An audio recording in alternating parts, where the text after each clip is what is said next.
آئین سے کھلواڑ یا تو ہو چکا ہے یا ہوا چاہتا ہے۔ 27ویں آئینی ترمیم میں جس بات پر سب سے زیادہ بحث ہو رہی ہے وہ یہ ہے کہ chief of army staff commander of defence forces بن جائے گا، اور field marshal, marshal of the air اور ایڈمرل آف دا فلیٹ کا عہدہ جو ہے وہ تاحیات ہوگا، اور اس کو قومی ہیرو کا درجہ دیا جائے گا، اور ساتھ اس کو وہی امیونٹی حاصل ہوگی کہ جو صدر پاکستان کو یا گورنر یا دیگر کو حاصل ہوتی ہے۔ تو کل سے مجھے بڑی ہنسی آ رہی ہے، وہ اس لیے کہ مجھے جب بھی میں اس طرح کی یہ ساری بحثیں دیکھتا ہوں تو آپ یہ کہہ سکتے ہیں کہ میجر صاحب آپ سٹھیا گئے ہیں، لیکن حقیقت یہ ہے کہ مجھے اردو کے وہ محاورے جو بڑے عرصے سے بھولے ہوئے تھے وہ رہ رہ کے یاد آتے ہیں۔ تو اردو کا ایک محاورہ ہے کہ مگر مچ کے آنسو، اور ساتھ ایک محاورہ ہے کہ موسمی مینڈک۔ تو فوجی من موجی میں خوش آمدید، میں ہوں آپ کا ہوسٹ میجر رضا۔ دوستو، پاکستان میں دو ہی سکے کے رخ ہیں، ایک وہ جمہوریت کا اور دوسرا وہ جو ملٹری ڈکٹیٹرشپ جس کی بنیاد کے اوپر افواج پاکستان کو بہت سارا بلیم جو ہے وہ ملتا ہے۔ تو میں آپ کو نا ذرا فوجی انداز میں بتاتا ہوں کہ آپ یہ جمہوریت کے بچے بھی دیکھ لیں اور ڈکٹیٹرز کے بچے بھی دیکھ لیں اور خود انصاف کر لیں۔ ابھی یہ بھی ساتھ خیال رکھیے گا کہ جو پہلے ڈکٹیٹر تھے ایوب خان صاحب، جو اس کے بعد ڈکٹیٹر تھے ضیاء الحق صاحب، اور اس کے بعد جو تھے مشرف صاحب، ان سب کو لمبی باریاں ملیں 10-10 سال کی، اور یہ مطلق العنان حکمران تھے، ان کے پاس سارا اختیار تھا۔ اور دوسری طرف جمہوریت کے جو سرکردہ تھے ان کو پنجابی میں کہتے ہیں نا کہ ادھی پچجی باری ملی، مطلب ان کو پوری باریاں نہیں ملی۔ اور پھر بھی آپ یہ دیکھیں کہ میں نے خود اسلام آباد کی سڑکوں کے اوپر جاتے ہوئے کبھی اجاز الحق صاحب کو، کبھی مشرف صاحب کے کسی بچے کو، کبھی میں نے یہ جو آج کل خیر وہ دوسری سائڈ پہ انقلاب کے وہ سرخیل ہیں، یہ بھی قسمت کی ستم ظریفی ہے پاکستان کے اندر، کہ جو پہلے ڈکٹیٹر تھے انہی کے پوتے جو ہے وہ اس ٹائم پہ انقلاب لیڈ کر رہے ہیں۔ میں تو سمجھتا ہوں کہ یہ جو سکرپٹ جو بھی لکھتا ہے نا وہ کمال کا لکھتا ہے، ٹھیک ہے، تو بہرحال وہ ایک علیحدہ بحث ہے، لیکن میں نے ان کو بھی دیکھا ہے اور میری سمجھ کے مطابق مجھے وہاں پہ کوئی اتنا پیسہ نظر نہیں آیا، مطلب نظر آیا ہے لیکن اتنا نظر نہیں آیا۔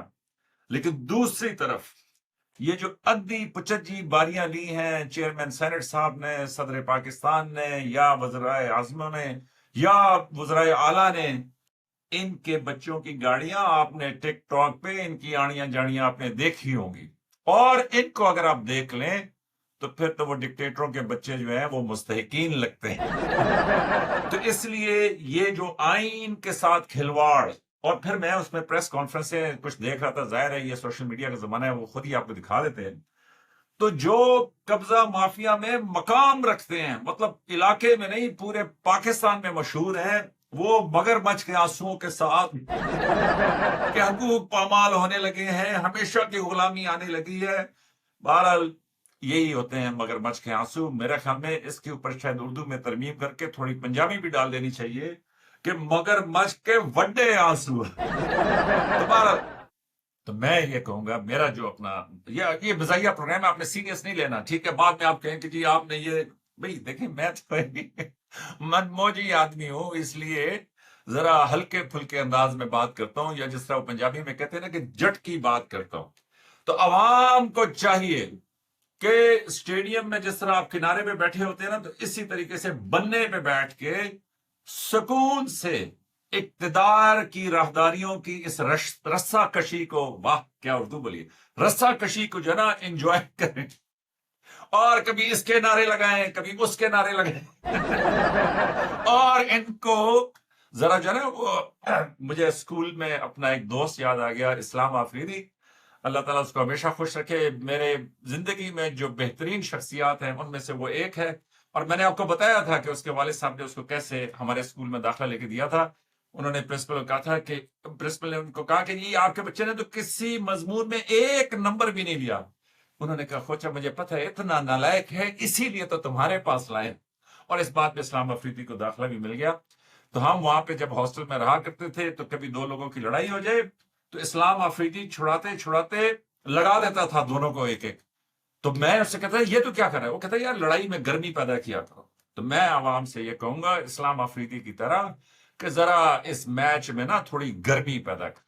تو آخر میں میرا سوال ہے کہ field marshal Syed Asim Munir, air chief marshal Sidhu صاحب، اور ساتھ اگر نوید اشرف صاحب جو کہ نیول چیف ہیں یہ اپنے قدموں پہ نہ کھڑے ہوتے تو مجھے بتائیں نا کہ آپریشن سندور میں، مارکت الحق میں، بنیاد المرصوص میں پھر یہ کیسے ہوتا کہ 50 بار سے زیادہ امریکہ کا صدر یہ کہہ کے نہیں تھکتا کہ وہ شائنی جیٹس، وہ خوبصورت جیٹس پاکستان نے گرا دیے، 6 تھے، 7 تھے، نہیں 8 تھے.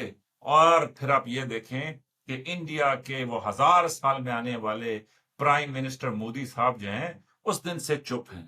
نہ اقوام متحدہ جاتے ہیں، نہ آسیان جاتے ہیں، نہ G20 میں جاتے ہیں، نہ ساؤتھ کوریا میں جاتے ہیں. دب کے پڑے ہیں، چپ، خاموش، غائب ہیں. تو اگر یہ نیشنل ہیرو نہیں ہے تو پھر مجھے بتائیں کہ کون ہے نیشنل ہیرو؟ ایک کریڈٹ تو دینا، وہ یہ کہ حافظ صاحب اپنے قدموں پہ کھڑے ہو گئے. انہوں نے کہا بس میرے ملک پہ حملہ ہو گیا، اب لڑائی جو ہے وہ دشمن کے ساتھ ہے. تو ایسی بہادر فوج کی بنیاد کے اوپر، یس یہ میں ضرور مانتا ہوں کہ یہ جو ہمارے سپاہی اور ینگ آفیسرز، ان کی بہادری، ان کے وہ ماں باپ کی تربیت، ان کی وہ انسیت، ان کا اس ملک کے ساتھ پیار. میں نے وہ آپ کو چند دن پہلے ایک ویڈیو دکھائی تھی کہ جس میں کیسے ایک باپ جو ہے فضائیہ کی وہ گیٹ کے سامنے اپنے بیٹے کے منہ پہ رومال سے کبھی اس کا منہ صاف کرتا ہے، کبھی اس کے بال ٹھیک کرتا ہے، کبھی اس کا دیکھے نا سونے جیسا بچہ وہ اپنا کھڑا کر کے تو وہ پاک فضائیہ کے حوالے کر رہا ہے، اور جاتے جاتے بھی اس کا منہ چمکوا رہا ہے. اور پھر یہ دیکھیں کہ جب وہ بچے شہید ہو جاتے ہیں تو پھر اس کے بعد یہ ماں باپ کہتے ہیں کہ دیکھو جی میرا بھائی شہید ہو گیا، میرا بیٹا شہید ہو گیا. اور DGI کو یہ موقع نہیں ملتا کہ وہ کیسے تسلی دے. اس ملک میں پہلے بھی 26 ترمیمیں آئی ہیں، ترامیم آئی ہیں، اور 27ویں ترمیم سے کچھ ایسا اندھیرا نہیں ہو جانا. یہ ملک بہت بڑا ہے، اس نے اسی طریقے سے آگے سے بڑھنا ہے. ہاں، اقتدار کے یہ جو رسہ کش ہیں ان کو آپس میں مکنے دیجیے. تو اپنا خیال رکھیے. یہ تھا آج کا فوجی من موجی. لائک، سبسکرائب اور شیئر کریں. اور یہ ایک مزاحیہ پروگرام تھا. اپنا خیال رکھیے گا.